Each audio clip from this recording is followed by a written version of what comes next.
Is the professional managerial class more of a cultural category than an economic category? Okay, so in the classical Marxist sense, all classes are defined by their relationship to the means of production. So the Mhm, working class has no ownership of the means of production, has only their labor to sell, right? So mhm. we don't need to rehearse this. Um, I have to give a shout out to Daniel Bernfin at the University of Chicago, who refined this idea for me as he was working on my book. And he said that the professional managerial class is actually a, a- and their salaries, their relationship to production is ideological reproduction of capitalism. And the capitalist has been able to use part of its profits, part of the surplus value produced by the working class, to pay for a minority of people to reproduce the conditions of capitalism. The death of God is about the drying up of a horizon of meaning and of a whole form of human life. Where do we stand in the illusion it makes? What kind of space are we invited into? The material relations between people become social relations between things. When we look at toasters, corn, and TVs, we don't We see still, to a large extent, live in the interregnum between worlds, if you will, or between paradigms. Not many people in the history of the world have faced that. Diet Soap is a Sublation Media podcast. Catherine Liu is the author of Virtue Hoarders, The Case Against the Professional Managerial Class. She is a professor of film and media studies at the University of California, Irvine, and she writes for publications such as Jacobin and the LA Review of Books. Catherine, thanks for coming on my podcast. Thanks, Doug, and thanks for sending me those questions. I've been preparing myself to answer some of them. So most Yeah. people who come on, who have me on, don't actually send me questions before I come on. So I appreciate it. Yeah, I usually do send questions ahead of time, and then what I find is during the conversation, I only ask a few of them. Okay. But I'll start with the first question I have written down here, which is that your book is about the professional managerial class. Mhm. But I find as a Marxist, I have a difficult time figuring out just what the PMC is. Is a class. It doesn't make a lot of sense in terms of its relationship to production. To me, it seems ambiguous. Is a professional managerial class more of a cultural category than an economic category? Okay, so in the classical Marxist sense, all classes are defined by their relationship to the means of production. So the Mhm, working class has no ownership of the means of production, has only their labor to sell, right? So mhm. we don't need to rehearse this. Um, I have to give a shout out to Daniel Bernfin at the University of Chicago, who refined this idea for me as he was working on my book. And he said that the professional managerial class is actually a, a- and their salaries, their relationship to production is ideological reproduction of capitalism. And the capitalist has been able to use part of its profits, part of the surplus value produced by the working class, to pay for a minority of people to reproduce the conditions of capitalism.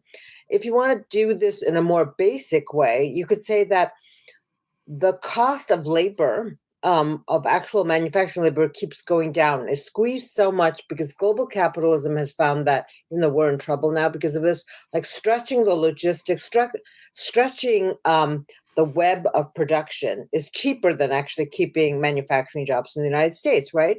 Well, this is to increase the profits for capitalists, but capitalists have realized that there is a class, and classically from every Marxist analysis, and although Marx himself was less focused on this class, but Perry Anderson, Lucien Goldman, who's a French Marxist of the 17th century, they all identified an intermediate class of clerics, right, of literate people in under feudalism who execute the will of the monarch, right? So it's not the Cardinal Richelieu is a really good example of someone who's a churchman and also a really good accountant. And he helped Louis XIV finance all of his wars, finances, court, etc. This class of people has a history. It has a history in the different modes of production. Under feudalism, they were religious. And now under finance capitalism, they take up all the space of progressive and liberal politics. And this is what I wanted to identify in 1977. But part of that is that they are rewarded by capitalists, by capitalism in a copious manner. They remain a non-productive class. But what they do is reproduce ideology to maintain the legitimacy of capitalism itself. So if you think of Marx's working day, where the worker has to, the time that the worker actually spends reproducing her own, conditions of existence is reduced as you have greater and greater amounts of efficiency.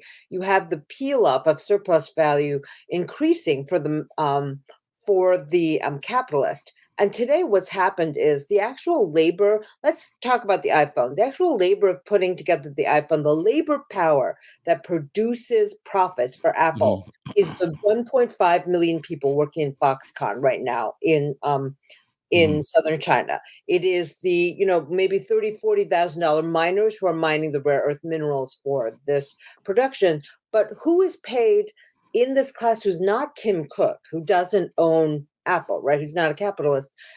Designers, engineers, coders, and a class of people who, in Marx, in their industrial capitalism, we understood as foremen, right? Or like they were thinking about how to create more productive more efficient lines of production. This class of foremen has executed the boss's will, and now you can say that they're a culturalist class now, but they are still executing the capitalist will in order to put down the working class, which are the majority of Americans. But we never hear about them on the MSM because the MSN is completely populated by college-educated, white-collar, professional managerial class types, maybe second, third, fourth generation. So I get really mad when Marxists say, oh my God, this class doesn't exist. You're not really a Marxist. Well, I don't care about that so much because I think I'm a pragmatist in Marx and a Marxist at the same time. But I feel like, are you actually saying that that class formations has not changed since industrial capitalism, one? And are you actually being a positivist, like saying I have to find empirical qualities that will unite this class in relationship to the means of production before we accept that it is a class that is in a struggle for supremacy on the behalf of capitalism? And so I have a huge spiel about this. I mean, I know that you're not the one who's confronted me in that way, but there are these weird positivists now. They're like, well, this class is so diverse, you can't you can't define it. And it's like, the working class isn't diverse. Zebras, stripes are all different. Are we not able to classify them as a species? The working class is also diverse, but its relation to the means of production is the same. So that's the dialectic, man. That's theory. That's what Marx gave us from Hegel. And if you need to be an English positivist, then you go and inspect elevators and whatever other metaphor positivists use. I guess as you were describing this, there are a couple of different categories that came up, and I do have a critique, I think, or I'm sort of an intuitive reaction to the PMC discourse or the explanation that points to the PMC, not because I don't have, like, I'm conflicted about it. Like, I absolutely recognize a PMC type when I run into them. For me, like Elizabeth Warren was a perfect example of like the kind of PMC personality. And I have it's like nails on a chalkboard.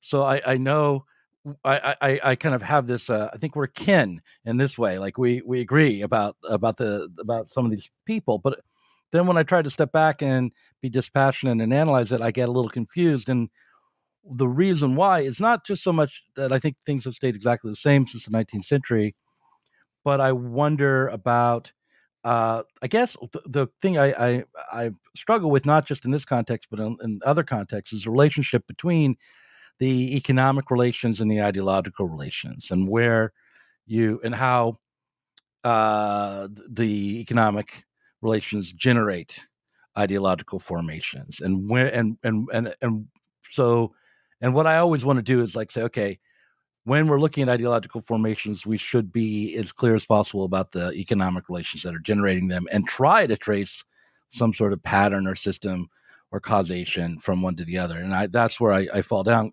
quite often. But it seemed to me like can I jump in? Can I jump in here? Yeah, For another point of clarification. So, by the 1920s, the U.S. had, increased its rates of efficiency in manufacturing. Right? We all know that what had to happen at that point was a kind of ideological machine of salesmanship goes into play, because workers are not consuming enough. Right? People are not consuming enough. So you have the rise of salesmen. And it's more, C. Wright Mills really writes about this very well. Siegfried Kracauer writes about this very well. The salesmanship that is necessary to convince people to buy on credit, to become consumers, to enjoy the sort of euphoric benefits of capitalism is directly related to overproduction, right? So if you want to link things up, look at the history of capitalism. The amazing thing about this class is that it is both a class of experts and salesmen, and today they are selling us a kind of ideological fetishization of expertise. And it begins in the 20th century. In the 20s. I've been working on multi-level marketing, right? And this guy Robert Fitzpatrick wrote a book called Ponzinomics. It's not really been read very much on the left, and I'm not quite sure why. But one of the first most successful attempts to sell on credit was the selling of cemetery places in Forest Lawn Memorial Cemetery in Los Angeles, which is like incredible to me. That actually creates the template for multi-level marketing. And I'm beginning more and more to think that this class actually owes a lot to that MLM moment. Because one of the things that I think is really MLM also means Marxist Leninist Maoist, but go on. Marxist, I know in my context this is multi-level marketing. Multi-level marketing. Yeah. I'm sorry, I disrupted. People call themselves that now these days? I mean, who are they? Online? I don't know. They have anime avatars and they call themselves MLMs, and I think they're about 16 years old usually. But okay, just to jump in and I want to. So this is something I think we should explore a little: the connection between financialization and I guess that would also mean the connection between the PMC and the creation of massive amounts of debt, a debt-based economy, and consumerism, and the PMC is important, I think. And here I'm just going to cut to the chase, because I mentioned James Burnham at the end of that list. I don't know him. Don't know that. Okay, but I'll just sort of fill you in a little bit about James Burnham. I don't know that well, but he wrote a book called The Managerial Revolution in 1941. He was an ex-Trotskyist who became conservative. And around World War II and after, throughout the left, there was a sense that capitalism had overcome its contradictions, that through state management, the capitalist form could be maintained. Marcuse is someone who a lot of the Frankfurt School guys talked about capitalism in this way, that they were concerned that the original aim for freedom and liberty that the proletariat were supposed to take up could be permanently sidelined by consumer credit and consumption primarily. So by offering this, certain level of wealth to the working class and managing distribution through the state, they could hold on to the exploitation and unfreedom of capitalism indefinitely. That was the fear. But along with that fear, there was a sense that, as I said at the start, capitalism's internal contradictions have been overcome. And they thought that because, the Great Depression hadn't led to revolution and it had been overcome through state spending, apparently. But in fact, by 1975, let's say, around there, there was a breakdown in the Fordist model. That whole way approach was no longer tenable, and neoliberalism arose as a new form. And what that meant was that the contradictions within capitalism, the tendency rate of profit to decline, for instance, and uneven development, all of that was still present. And so then the fear of the managerial class as the primary actors seems to me to be maybe a little bit misplaced. But it is remarkable that neoliberalism, as it's breaking down, is not that what's not breaking down is apparently the power of the capitalist class, whether it's Republican or Democrat, that is not leading to a proletarian politics. Right. So anyway, that's in the background of all this. And so the question is, when you talk about the financialization, that leading to the empowering this class of managers, it's worth noting that kind of neoliberal financialization happened after many people on the left were concerned about this class, or a version of it, the managerial class, after World War II, and that in both modes, the Fordist and the neoliberal, there's been this concern about the managerial class. And that's all. I'll just throw that out there as this long-winded concern, worry about its concern, as if it is the primary impediment to a socialist politics. And another way to put it is like the interesting thing is, in the Fordist period, the kinds of things we talk about as socialist, like redistributive politics, were the politics of the capitalist class. Right. And so now we are looking to the PMC, the managers, as an impediment to that old Fordist politics, which we're calling socialism today. So I'll just put all my cards are on the table. That's all of it. That's everything. That's a very it's a very complex historical argument, and I'm going to counter. I'm just not countering. I'm just going to amplify it, or sort of give it a few more dimensions. So you have, after World War II, the rise of professional organizations and professional international relations people, experts. You eventually have the rise of Rand Corporation, Brookings, who are looking at preventing nuclear war through game theory, through modeling. You have the rise of, massive computers and everything else. And there is this trust in the class of experts, because they executed World War II, like in the United States, and this kind of state-sponsored redistribution, which had been inaugurated by also white-collar class elites in the 1930s, out of fear of working class unrest, like raw fear of human suffering causing a revolution.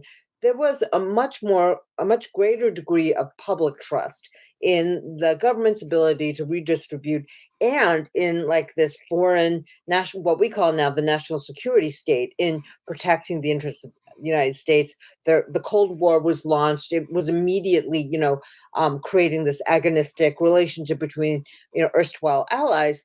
But we have what you have already being executed within U.S. politics and imperialism is a policy of industrializing Japan and eventually East Asia, so that it is able to have more sophisticated manufacturing lines that would be able to compete eventually with American auto workers. That comes to bear in 1970s, but the industrialization of Japan is done with the idea of keeping Japan from becoming fascist again or militaristic, etc.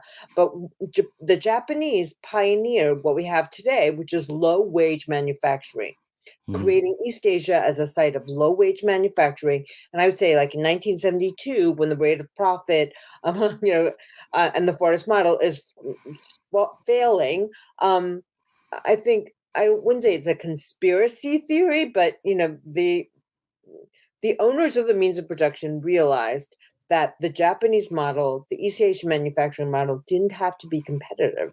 They could just double down on martial plan investment in these countries and then move U.S. manufacturing completely across the Pacific. So everything is about cutting wages, cutting the cost of labor, and that allowed for a revival of profits eventually for the capitalist class. So even though everyone else suffered stagflation, the thing about this is this was executed by the same, pointy-headed, glasses-wearing Cold War types who had been supposedly presiding over redistribution and also the building of, Cold War bulwarks against the USSR, right? So that is a moment of, I think, betrayal, though, of this expert class, of the working class. And you have to say that with the American, the way that American economics grew was social mobility. What between 47 and 72 was really, really powerful. And a lot of these people who were occupying, these roles, they were like one generation away from, let's say, working class life. I mean, working class life was much more present. At this point, though, they think they're doing this. They're creating higher rates of profit, moving chains of production away from the U.S., the continental U.S. They think they're doing this for stability, but actually, what happens is, as we know, the neoliberal economic policies have created the greatest amount of inequality in the United States. But from a more global point of view, you could say that it allowed for the industrialization of the East Asian countries. So that is, those are very ironic and crazy things. But America allowed this to happen as long as it could preside over globalized capitalism. The problem with China now is that it's actually taken this model, run with it, and it's created another pole of political economic power. So I'm not disagreeing with anything that you say then, but as the execution and the financialization of neoliberal capitalism has to be disseminated and legitimized, it's no accident that the PMC has grown in power since the early 70s. And this is what John and Barbara Ehrenreich called, like, okay, they're like pointy-headed dweebs, doing horrible things in offices. But what John and Barbara Ehrenreich pointed out in 77 was they were occupying and monopolizing all the spaces of erstwhile progressive liberal politics in the US, which might be the Democratic Party, right? Or we could think of even, left-wing organizations, which were more to the left. Michael Harrington's organization that becomes DSA, for instance. And I don't think they're wrong. Like, there are no like organic working class intellectuals who are dominating the sphere. And today it's even worse. The NGO industries, the Democratic Party, and unfortunately, large parts of DSA are dominated by professional managerial class liberalism that I think works to obfuscate class contradiction. Well, I mean, the division of labor under capitalism is such that if you are working class, you're not called upon to have theories or be particularly intellectual or even creative in your professional life, right? Because I mean, by definition, you're the worker, you're the hands, you're the body, you implement the physical labor, even if that physical labor is just mashing buttons. But and what happens is if you are a smart working class person, or I mean, and that doesn't mean that people who are mashing buttons or doing physical labor aren't smart, but if you are so driven to develop that side of your life professionally, you leave the working class. And so I mean, so that's not really a surprise that there would be this division of labor under capitalism, just if you accept Marx's terms. The question is, to what degree can the PMC or these managers really control the politics that emerge? Like, I'm always like, the only thing I'm allergic to when it comes to the PMC thesis is that they get blamed for the problems that emerged rather than blamed for their failure to solve them. You see what I mean? Like it that it's like this the conflict between Russia and the West and through the Ukraine. That's not being caused by the PMC. Right. It just isn't being managed well by the PMC. They're utterly failing to do anything about it. So but let's talk about the PMC too, because the other thing that happens is like I start to worry, am I PMC now? I mean, I worked as a office drone for 20 years, but now I work on YouTube and publish books. Am I part of the PMC all of a sudden? And then does that mean, I guess the real question is, does that PMC have an interest as a class that's apart from just helping the capitalism and the political parties maintain power? You mean so have his own anything more than ideological reproduction of capitalist status quo, right? Right. So one of the things, like you're a YouTuber, you're a streamer, you went to college, one of the definitions that I gave early on when people are asking about this is, does your work hurt your body? Does your work produce? I'm traumatized by it. That doesn't count. Right. So psychic trauma. That's the next book that we have to talk about. We have to talk about that next. Loves trauma, but if your work does not actually hurt your body, you're a white collar worker, and you could be lower level PMC. At this point, I think, unfortunately or fortunately, despite left media, content producers are generally in the professional managerial class.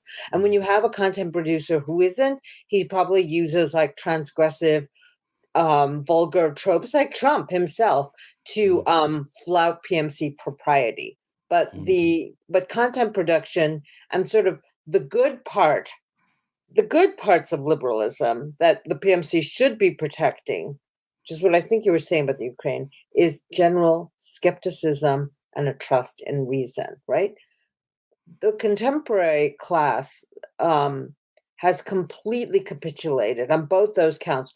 All of the MSN coverage of Ukraine and Russia is so pitched to create outrage and to create a drama of innocence and guilty parties, and then to whip up our desire for revenge. It's strangely melodramatic and revanchist.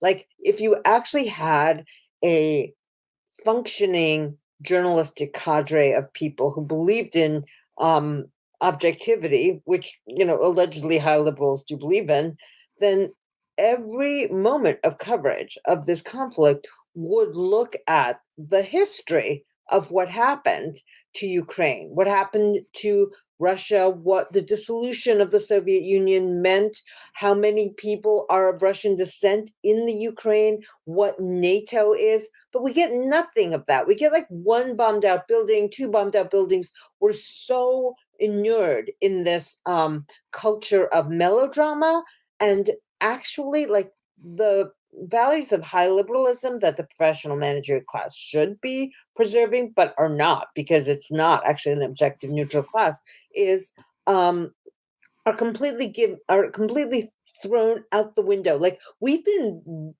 ripe for conflict with Russia and ripened by MSNBC, like, Russiagate, Russia's doing this, Russian hackers, we attribute like this superpower horror to Russia.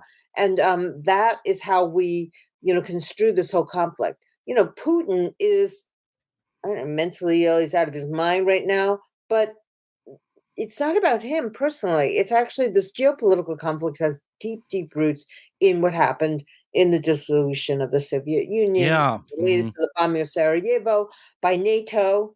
And I just feel like this, so if we actually, one of the arguments I make in this book is, if this class weren't just about managing the contradictions of capitalism, it would actually have to preserve the values of professionalism, which were values that were pioneered in the early days of American Fordism by a clerisy or an intellectual class that wanted to fight against the profit motive in every aspect of life, right? Within the university, within the medical professions, the depredations of capitalism and the drive for profit and the sort of raw, naked greed of robber barons like Leland Stanford Jr., Harrimans, the people, the Fricks, the people who are now like running, who have names on private foundations, basic like criminals like Mellon, Ford, Rockefeller, right? Mm-hmm. All of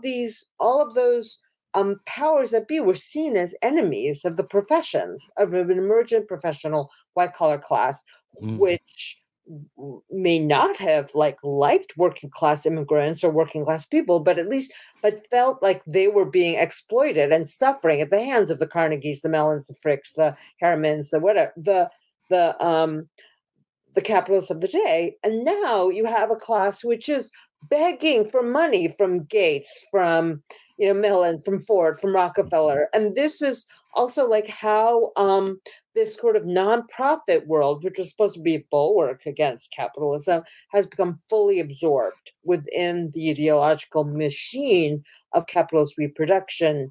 But the one thing that gives me hope is that they have to work so hard to keep re-legitimizing themselves, because they know this form of distribution of profits is so illegitimate right now, so crisis prone. And one of the reasons why I think I'm particularly engaged in this is that I see, because I don't teach in an elite Northeastern university where, in the bubble, I see how my undergraduates of many different kinds of backgrounds, middle to working class backgrounds in California, how they actually have been so damaged by the crisis in 2008, by the opioid crisis. I can't tell you how many of my students tell me that they have parents who overdosed or who are addicted to fentanyl opioids. It's horrific right now.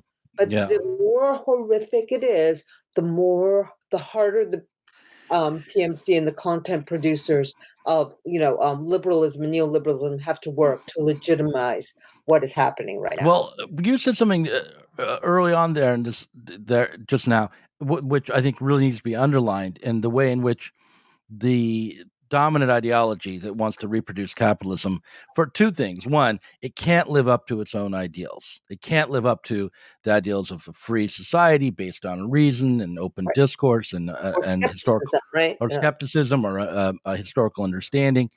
And the second thing is, instead, it focuses on the melodrama of individuals and individual attitudes, and creating villains and heroes, which get shifted around from week to week, as a kind of a spectacular distraction. And by the way, I've been rereading the Society of Spectacle, a formative book for me back in the 90s. Me too. Yeah. So you pointed out rightly that this moment in the Ukraine is a perfect example. Regardless of whose side you're on, because there's some part of the left that wants to make a hero of Putin. There is. And there are a lot of people who are liberals and leftists who are making a hero of Zelensky. And I have to admit, the guy is charming. But the main thing here is that we're being asked to forget and to ignore some major questions that have been dominating intellectual discourse for 30, 40 years? I mean, how long has it been? I'm going to say 30 years. Since 89, we were supposed to be in this moment at the end of history where liberal democracy was going to be able to shape the world into basically peace and harmony. That was Francis Fukuyama's thesis. And, he had some caveats to it. And it's interesting how those caveats are precisely the kinds of things that are come along to explain the international breakdowns that happen. Like, you'll hear people say, Fukuyama said, well, there might be a problem with liberal democracy when people are seeking status and power for psychological reasons. And that's exactly the kind of explanation you get around Putin right now in certain sectors. It's like, it's about the Russian state having some sort of valor and cultural status, and that's what he's seeking to vindicate that, rather than any systemic analysis of the material conditions that might lead up to this kind of thing. But I guess my question is, when you're with your students who are in the midst of this crisis, how do you redirect them away from taking up whatever problems they might be having as their calling cards for power and prestige that they might be able to use later on, and instead direct them to reason and history and argumentation and trying to understand the totality of their situation? I generally try to stick to the formal historical content of what I'm doing. Like, I'm teaching a course called Gangster Capitalism right now. It is really grounded in gangster films. But the one thing I try to do in all my classes right now is to force them to describe and to explain what capitalism is. And that's like very, very rewarding, because right now, if you ask people what is capitalism, and these are like smart kids who've gotten like good grades and gotten, AP American history grades that are really good, it's really hard for them to even describe capitalism, although they know we live under the system, right? So we start with, and we get to a very basic, like Marxist definition of, the means of production being owned by the few for profit to the few, and the degradation of labor and the reduction of wages in the name of efficiency, right? So that's like such a basic definition, but it's so important, and it's not what they get in schools. They're taught about, Native American history, identity and disability, and all of these fragmentary forms of oppression and violence, because that's what, liberal California does now. But the idea that you can actually name the political, economic, ideological framework under which we live is still so new to them. And so there's this kind of freshness and openness to this kind of discourse that I've seen in students since 2008 that I didn't see in students in the 90s and the 2000s, because everyone was like reading Deleuze and Guattari, the ones who were sophisticated, or the go-go economy of the new economy, like, okay, that's like old Marxist stuff. You're so, old-fashioned, like, get away from me. This generation, and it's been almost 2 generations now, of students who've come up in the world, and I think I teach more normie students than my colleagues at whatever, Wellesley, Williams, Yale, whatever those places.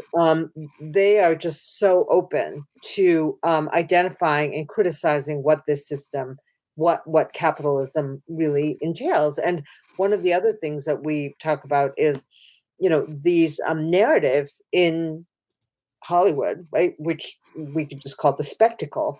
All of the narratives of redemption and transformation are based on the individual.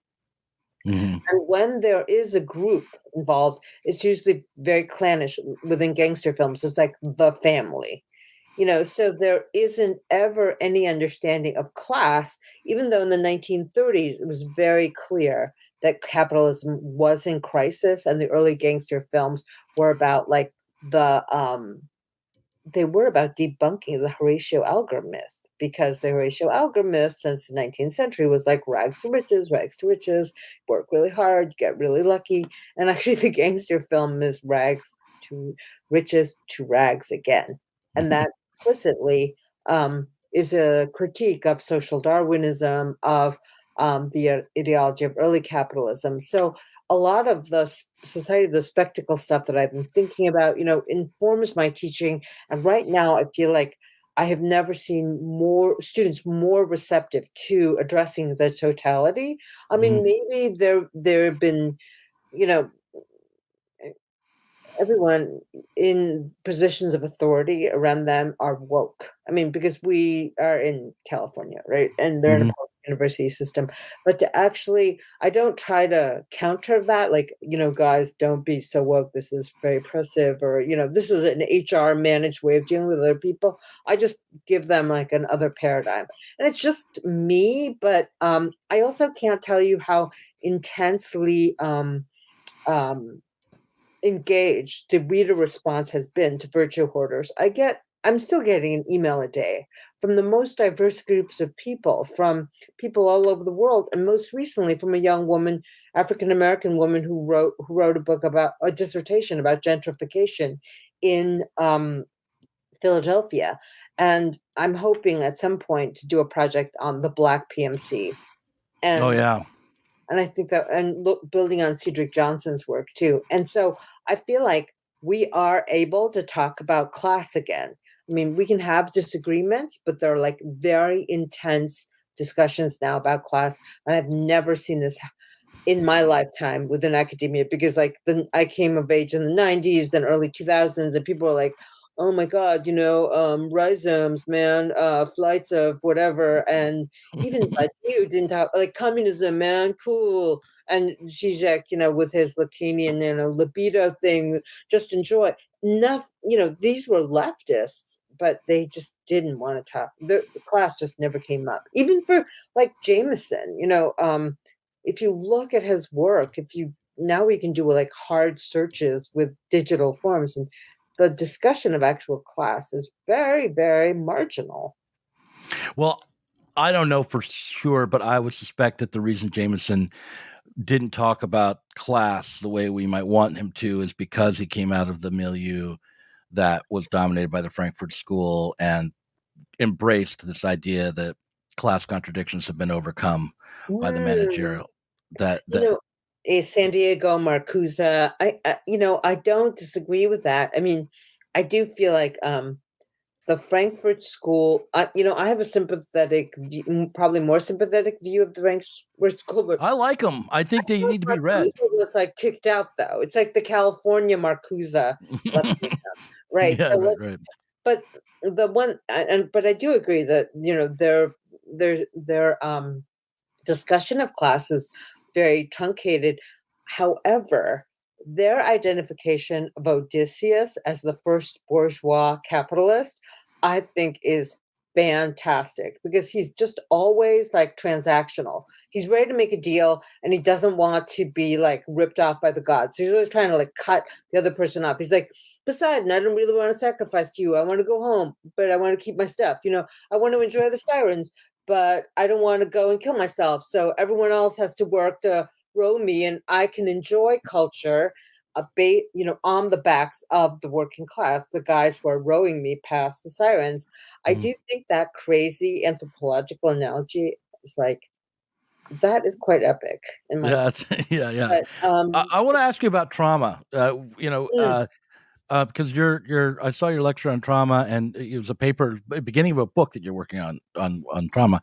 I mean, the easy read of this is to put it into the category of, oh, why are we all snowflakes? What's going on with the victims of this victimization, their discourse and all that. But it's what you present is much more interesting than that, but you give an argument that basically the trauma came to be a way to look away from history and look away from reason and argumentation for like overtly political reasons, and like around real individuals. Like who's the postmodernist philosopher that you mentioned in Cathy Caruth? No, it was a deconstructionist. It was the one who was the Nazi, the Nazis. Paul de Man, yeah. Paul de Man, yeah, right. Yeah. Who I haven't read, but that story is really interesting, and I wanted to ask you, how exactly did trauma get deployed in the defense of de Man? Was that a factor? So I think it was more like his students trying to, because he died, and then it turned out that he had been in the 40s writing for a Nazi newspaper in Belgium, and he'd written all these intensely anti-Semitic and pro-Teutonic cultural reviews. And so it shocked like the academic world. And then his students, Cathy Caruth and his colleague Shoshana Feldman, really, really focused on the trauma narrative around the Holocaust and the reading of that narrative through a deconstructive lens, as if to say, like, this demand might have been,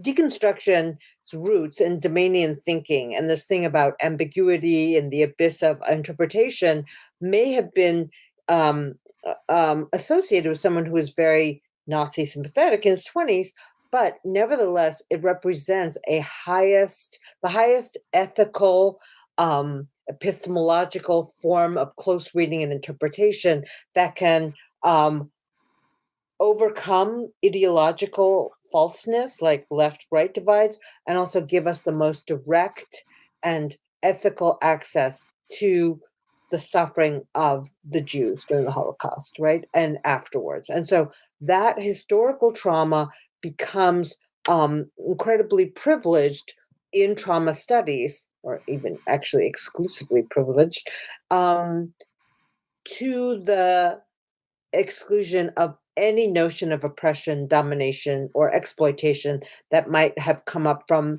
materialist reading of class, right? Of class domination.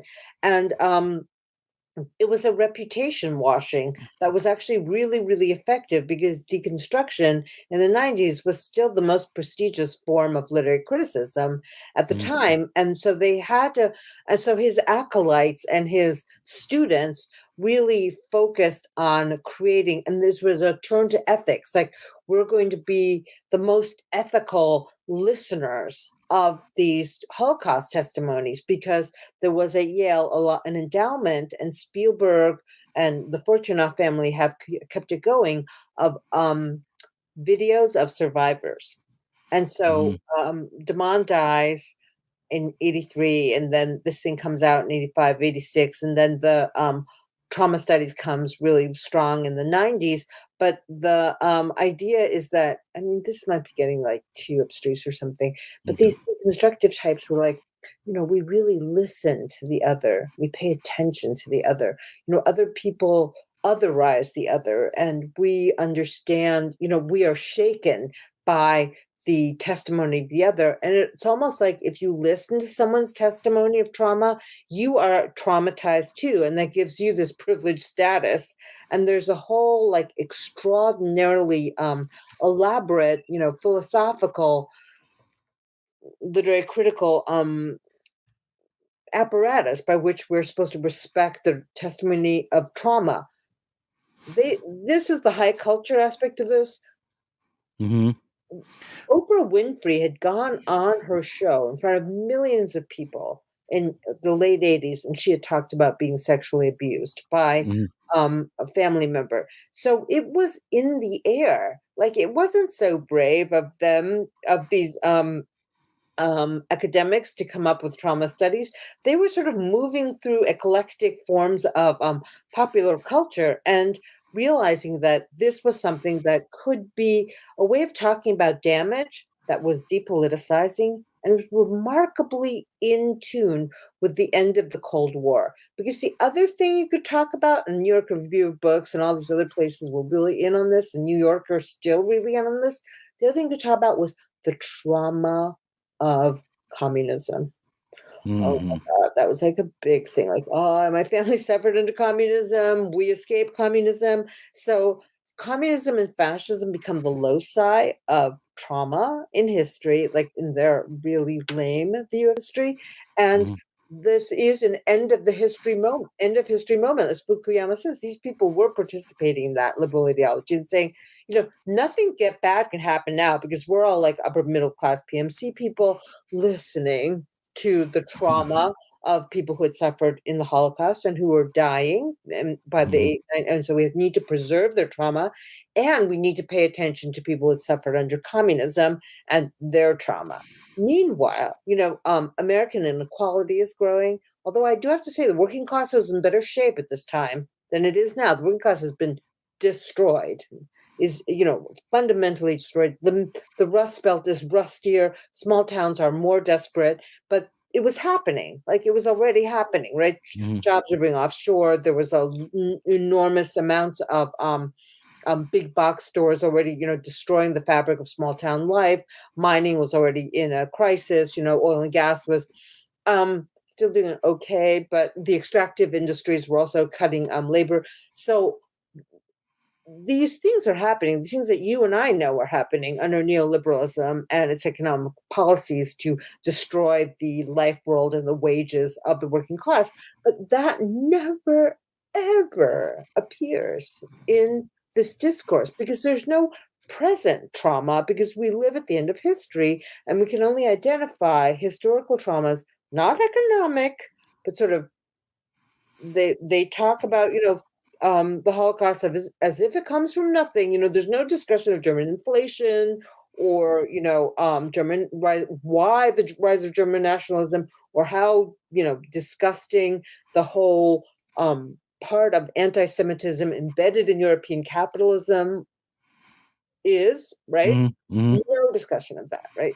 It's always about this direct relationship to someone's horrific experience. And Eva Illouz begins to call it the trauma script.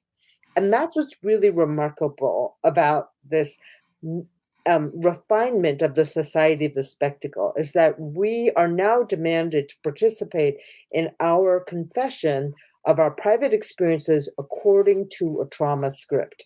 So since the 1990s and since since Oprah, we have had many celebrities on Oprah's and Prince, is it Andrew, whatever, Harry's new Apple TV a station talk about like incredibly traumatic things that have happened to them. But it's incredible how homogenous it is. Incredible how much it follows a script. And, to use the language of Lukács, it's incredible how reified the script is, right? It's like I was this happened to me. I, drank and did cocaine for years because this had happened to me. And then I realized this. Like it's you slot yourself into it, and you can be Prince Harry, you can be Lady Gaga. You're a multi millionaire, but you have this authentic trauma that's happened to you, and it becomes something that you can trade in the content world. And you see the world, and what you decide is true or not true is based on its relationship to the trauma discourse. It's not a cold hard objective reality out there. It's something that has to be deconstructed, and something you feel, and something that allows the other to come into and the discourse and have a voice, and that kind of thing. I recall about 10 years ago listening to a show called Radio Lab. You ever heard of Radio Lab? Oh yeah on NPR. Yep. And there was a whole segment about yellow rain, which was there was thought that in Laos there was the use of a chemical weapon called yellow rain. People there suffered from the attacks of yellow rain. During the Vietnam War? Yeah, it was after. Yeah. But I think it was in Cambodia, but as well. But anyway, they in Laos. Anyhow, the point is that they did some studies. U.S. scientists, after the fact, did some studies and found that the yellow rain was bee droppings as the bees were migrating, and that what was happening was there would be these instances of yellow rain, and then the yellow rain would be blamed as if it had caused a bunch of problems that were just problems of refugees, like dysentery and ill health and all sorts of other difficulties. And they had someone who had suffered through the yellow rain attacks on the program to talk to this Harvard professor. And they were they didn't know how to handle the fact that somebody who was not traumatized, who was situated in an institution of privilege, was discrediting the story of yellow rain, which turned out to be completely false. And they were like saying, we are struggling to figure out a way to hear and respect the suffering of this survivor while maintaining some grip of the truth, which was that this never happened. There's no right.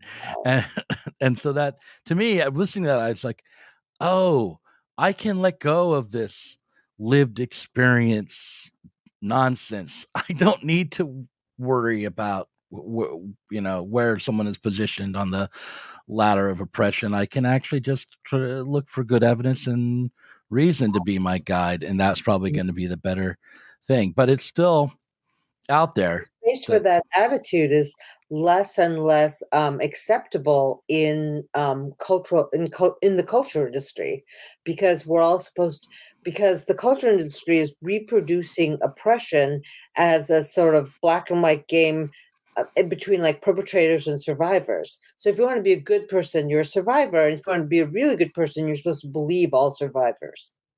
And this is the agon that is the only thing that they'll talk about. Whereas, what we're all dealing with is bosses. I mean, you're not because you're freelancing. Bosses and what they demand of us. Every single person who's employed right now, I don't care how privileged you are. I mean, although I care about you a lot less if you're like working in Silicon Valley and Wall Street. Your work is the site of alienation and exploitation. That's the one thing you can't talk about. But what's really scary about the workplace now is HR itself is using trauma informed forms of management to deal with workers. I mean, especially in the post-COVID world. But a lot of this has to do with like absolute invasion of privacy, which we've all accepted now. Like every day I get an email from my work saying, do you have a fever? Do you have sniffles? Well, and if you think about like what this means with regard to like even like the individual, like let's just be libertarians for a moment and not leftists. This is the workplace surveilling your health. And this is just an acceptable thing for everyone to do now. Extracting information from the individual as a form of national security or public health and profit, because that's what Facebook, Twitter, and all these other platforms do.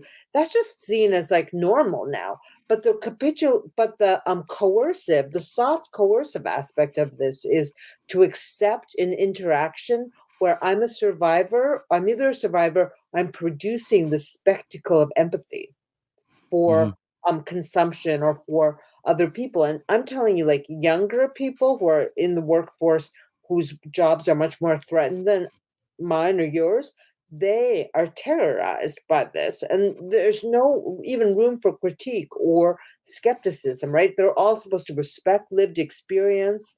They're all supposed to like perform trauma-informed pedagogy, which I don't even know what that is. Like I had a difficult childhood, right? School for me was like a refuge where I could actually like deal with objective facts and have no one like not have to worry about managing like other people's points of view, because I had a task and I had reason, I had things to learn. Like I don't want anyone to talk to me about my trauma unless they wanted to come in and, take me away from my family. I mean, I was just trying to survive. And one thing about surviving in school, if we want to think of schools that way, is like let reason, in the high liberal sense, be the adjudicator here, not this fake form of empathy and interventionism that really leads to not higher degrees of the spectacle. Like I'm actually just really going to argue about the society of the spectacle becoming the society of trauma, and of trauma as spectacle. And I think it actually just damages intersubjective relationships. It actually damages people's abilities to actually process their own trauma. And it creates a multi-level marketing situation where you think like if you talk about your trauma in this prepackaged way, you'll get some kind of profit from it. No, Oprah's made her billions. Like she did that. She came out in 1986. She used her trauma in this way. Like if you're actually a traumatized person trying to survive and wanting to instrumentalize your own relations with your past, like, and you're not a movie star, you're not already a millionaire, it probably won't happen for you.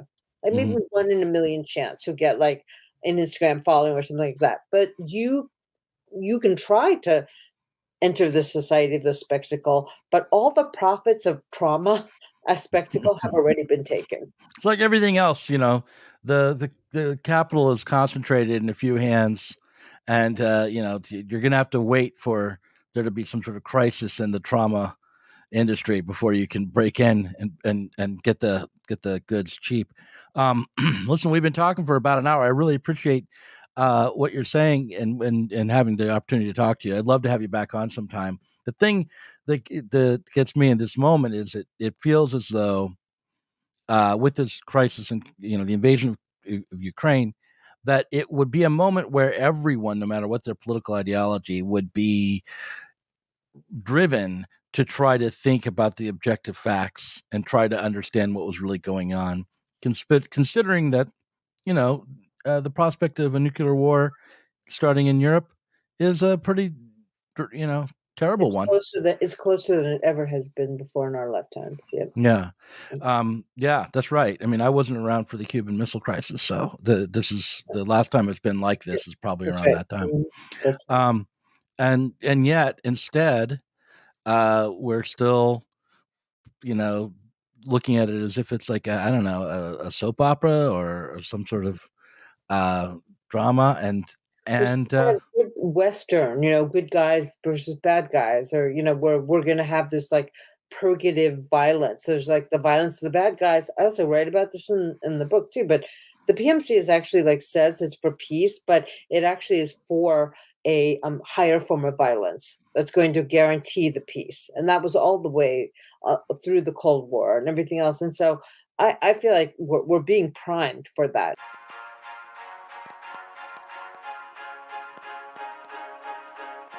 If you enjoy these videos, you should click on the subscribe button and click that bell. You should also consider supporting me on Patreon.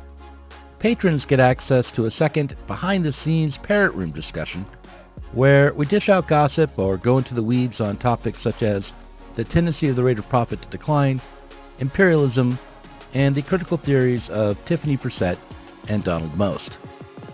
You'll also get access to both the public and private version of the revised Pop the Left series with Ashley Frawley and Pascal Robert, and the new Zoomer Philosophy series.